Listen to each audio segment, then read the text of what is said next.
Melihat Suhei mengunjungi rumah kakek dan neneknya, Suhei pun berharap mereka tidak mengenalinya. Kakek dan neneknya pun menyambutnya dengan hangat dan masih mengenali Suhei sebagai cucunya. Lalu kemudian Suhei pun disuruh masuk dan diajak makan bersama. Sikap neneknya pun sudah sangat ramah kali ini, bahkan ia juga berkata ingin bertemu dengan ibu dan adiknya. Dan di saat neneknya menuju dapur, Suhei pun kemudian mengikutinya dari belakang. Dan dengan gampangnya, Suhei pun menghabisi neneknya itu sendirian. Dan juga kemudian membunuh kakeknya setelah itu. Setelah membunuh kakek dan neneknya, Suhei pun kembali ke ibunya dan bilang tugasnya sudah selesai.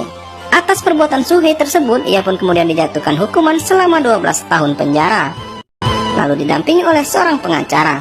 Pengacara itu pun berkata, apakah yakin kalau perbuatanmu itu dilakukan atas perintah ibumu? Suhei yang ditanya pun malah berbohong demi melindungi ibunya itu. Suhei pun bilang bahwa ia membunuh kakek dan neneknya itu atas keinginannya sendiri. Dan saat Akiko diinterogasi, ia pun juga tidak mengakui dan malah mengatakan bahwa itu murni dari niat Suhei sendiri. Setelah Suhei resmi dipenjara, ia pun didatangi oleh ayah yang dulu pernah membantu keluarga mereka. Di sana ayah pun bertanya kepada Suhei kenapa ia tidak melakukan banding saja di pengadilan, padahal hukuman yang ia terima cukup berat, yaitu 12 tahun penjara. Namun Suhei pun bilang kalau ia malah senang di penjara karena ia bisa tidur dengan nyaman dan bisa makan dengan teratur dan bisa membaca buku setiap hari.